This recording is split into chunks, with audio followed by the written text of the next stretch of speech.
Are reacting to this video, which I found really interesting. Tanner Leatherstein, and it's titled "Exposing the Lies Behind That Viral Luxury Video." So, for those of you that don't know, of course, this whole "everything is made in China" discourse has been obsessively taking over the airwaves as far as fashion is concerned, especially in the mainstream. But a lot of it has just been misinformation. And the most viral videos, all of them have straight up been just straight misinformation, to be honest. Like, all of them are just like, I don't even know what they're talking about, to be very honest with you. So that is kind of how it's been going so far. And it's gotten to the point where people are misrepresenting what Tanner Leatherstein has even said himself. So we're gonna watch this video and react to it. But it's crazy how, there are videos with millions and millions of views where they're just making stuff up, and people there are just like eating it up. It's very, very telling how bad comprehension is. I know I say this all the time, but how bad comprehension is right now, and how quickly people are to just accept any sort of information that aligns with whatever narrative they want to run with. So let's have a watch and react. YouTube video that's going viral. 2.3 million views just in a few days. And guess what? I am apparently the main proof behind its biggest claims. According to insiders and receipts from Tanner Leatherstein of Oh yeah, so a good example, this YouTuber here called Miss T, she has been one of the YouTubers that I've personally seen because I get recommended all the videos to do the China thing because I watch fashion content on my channel. She has posted some of the most misinformation I've seen. She did something, I'll show you guys actually. So on TikTok, right? This is Louis Vuitton's TikTok. She made a YouTube video where she essentially said that Louis Vuitton responded to the whole Chinese manufacturers controversy thing. And her reference, guys, let me show her reference, was this video here. Bear in mind, this video is one of their campaign videos that they posted in March. As you can see on the date, if you look at the top right corner, this was posted on the 15th of March, 2025, way before any of this conversation even happened. And this was around the time when they had the LV Murakami collab. And this was kind of like the typical luxury brand thing that they do, the savoir-faire, where they have someone hammering a nail in a trunk and applying some embroidery and stuff like that. That's how all of those videos are. And what she did was she took this video and started to say that, Louis Vuitton has responded and they didn't even show us a factory. All they showed us was, hands and, people looking at hands. And I was like, are people really like, they want to chase the story so quickly? They're going to take a video that was posted in March as proof that Louis Vuitton responded. People didn't even take the time to look at the date. That was where I was just like, okay, people's comprehension levels are literally in the ground right now. And if you look at the comments, it's a lot of people finding this video from that video because she's had those viral videos. So they'll go from her video to the TikTok and then start, saying that, like someone said, I recognize Mr. Chang's hand, made in China, signed in Paris. Even in this video, you only added a logo. First Gucci, then Hermes, then Cartier, now LV. Babe, what are y'all trying to prove? So once again, this Miss T YouTuber, she has been responsible for saying that all these brands are, responding. So everyone is just following exactly what she says, not looking at the date. And that's why people are saying, first it was Gucci, now LV. Never had these on my FYP. You even have people, because something that this Miss T YouTuber said in her video was that no one even knew that Louis Vuitton had a TikTok page. Like they almost started their TikTok page to kind of respond to this whole controversy. And I'm so confused because just do a scroll. Just scroll on their TikTok page and you can see how long they've been posting for. Like literally you can keep scrolling and then you click on a video and you see that the date is a while back. Like this is in September 2024. Like it's just so shocking how like people just don't do any research, like not even the tiniest amount of research, not even the bare minimum. So yeah, I wanted to point that out before we go back into this video. Up to 80% of these so-called French luxury bags are made in China. Now, there's a So Tanner Leatherstein was not the person that said up to 80% of leather goods were made in China. The person that said that was the Chinese guy in the manufacturing plant in the factory that was selling, counterfeit Hermes bags, and clearly said that he was selling counterfeit Hermes bags. People just decided in their head that he said he was an official supplier of Hermes bags, which has been debunked loads of times on this channel and on many other channels. It wasn't Tanner Leatherstein that said that, it was the guy in the factory. So she doesn't even know what she looked at or who said what. She's just saying stuff, literally just talking.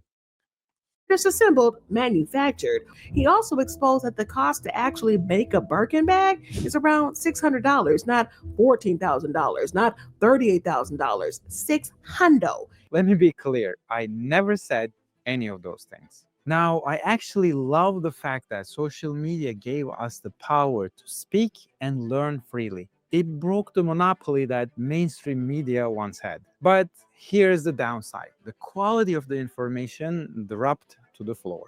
Today, anyone can publish anything, and the fact-checking is optional at best. To set the record straight, I already made 2 videos addressing the lies in those luxury goods are made in China viral takes. In the first one, I called out the guy showing a counterfeit Birkin breaking down the cost like it was the real thing. He said the cost was somewhere around $1,400. I said, no, that's a fake Birkin. And yes, I said that there are better fake Birkins in China that are sold less than $600. That was the context. And this creator somehow twist that into me saying that the real Birkin costs $600 to make. Exactly, which, as I've said on this channel, we can take estimates, but unless someone from Hermes is directly telling us exactly how much they buy each raw material for, exactly how much they pay their artisans to make each bag, and what that costs per bag, we don't actually know. It's all an estimate. So I don't know how the YouTuber jumped to the conclusion that he said Hermes bags cost a certain amount to make. I don't understand that. And in my second video, I explain why the 80% of luxury goods made in China claim doesn't add up. They turned that into Tanner confirmed it. I did not, and I never would, because it's simply not true. What's happening here is very simple. Some creators figured out... Okay, cool. So Tanner Leatherstein actually put the guy that said... So guys, you guys can see clearly, as I said, this was the guy that said 80% of luxury bags are made in China. You can clearly see on the screen that he's saying it right now in his video. How can you see this video, see this guy saying that 80% of luxury bags are made in China, and then come to the conclusion that Tanner Leatherstein said it? Does this guy on the video right now look like Tanner Leatherstein to you? I don't understand that, to be honest. It's very simple. Some creators figured out if you say what people want to hear, you will get a lot of views. And more views means more money. Truth, ethics, who cares? Now, normally I wouldn't mind. People are free to say... This is also a big reason why it's hard if you do good journalism to get loads of views on YouTube, because like he just said, people always want to hear what they want to say. And if you want to be a good YouTuber in the sense of get loads of views and be really popular, you have to feed the beast. You have to feed the narratives and keep making videos about that until that story dies, and then you go on to the next story. So someone like me that's like being well considered, like really explaining the supply chain, no one wants to hear that. People just want to hear everything is made in China. People that buy luxury bags are cheating themselves, and that's it.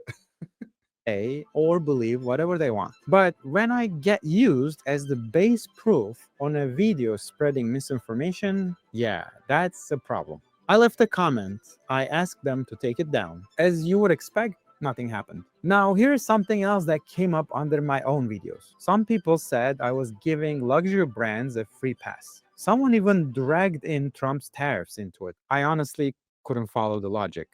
Others accuse me of contradicting myself, like I'm saying Hermes... Yeah, this happened to me too when I made an extremely detailed video talking about comprehension being low. So in my video, when I talked about the supply chain of fashion, someone in the comments said, you contradict yourself like all over the place in this video because people cannot understand that two things can be true at once. So I can make a statement like, you know, I've been to factories in the West and I've seen that they're big factories, not, you know, 10-man factories like people are claiming. People online think that these factories have 10 workers and then everything else is outsourced. When I've literally been to the Tuscan region of Italy myself, where there are whole towns where it's just like leather tannery, sorry. It's factories, it's production hubs, the whole town. Like, look, massive factories. I've been there myself. I've seen it. Not people online who've never been anywhere and never been to any factory, just saying whatever they've heard online. I've actually been there and seen it for myself. So I can say that. And then I can also say, but at the same time, brands still outsource. And one of the reasons why luxury fashion is going downhill is because the quality is going downhill. So these brands are not delivering on their promise. And the reason is because they're cutting corners. So these two things are happening simultaneously. So there are some brands that will care more and they will actually have a better supply chain. Their quality control will be a lot better. But at the same time, there are luxury brands that don't care as much. And then someone will literally hear me say that and be like, you contradict yourself. How can something be good and bad? It's like, my brain literally wants to explode. Hermes Birkin is worth $38,000.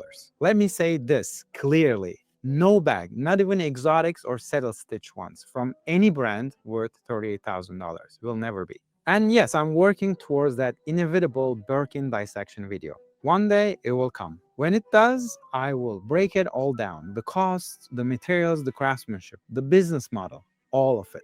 And let's go back to that 80% made in China claim. It's a big lie. If it were true, these manufacturers would have all the proof in the world. Emails, invoices. I've already debunked myself why it's literally physically impossible for 80% of luxury goods to be made in China.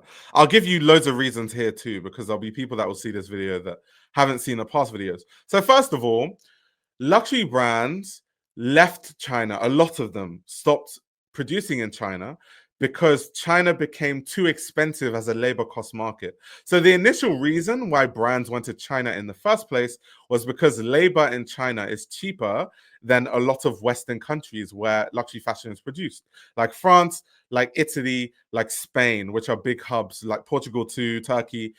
The labor in China is cheaper. So they went to China to cut costs to improve profit margins. However, Chinese labor started to creep up to the old price of Western labor when they outsourced to China in the first place. So because of that, they then started to think, oh, China's becoming too expensive. Let's find even cheaper labor markets. That's how you have markets like India now, or Cambodia, Vietnam. That's why brands moved away from China.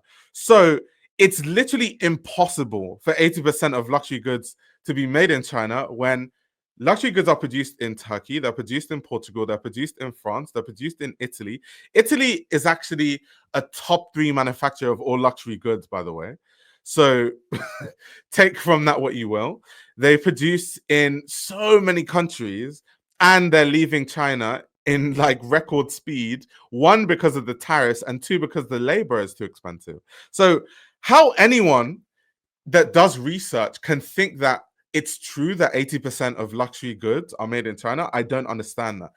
What I could believe is if someone said 80% of fashion, because a lot of fashion that is made in China tends to be where they have the expertise, like sportswear, athletic gear. China is very famous for having some of the most advanced technology when it comes to outerwear and the kind of outerwear that has technology to it, like the stuff that you would wear skiing and like performance wear, stuff like that. So a lot of sportswear brands who produce millions and millions and millions of garments, not way more garments than luxury brands, they produce in China. So if someone told me the whole of fashion is produced in, sorry, 80% of fashion is produced in China, I still wouldn't believe it, but it's more believable. But luxury fashion, definitely not. Like, definitely not. Invoices, shipping logs. That's just how manufacturing works. And now they decided to expose the luxury brands they supposedly worked with. They have already burned those bridges. They have nothing to lose by showing that proof. So where is it?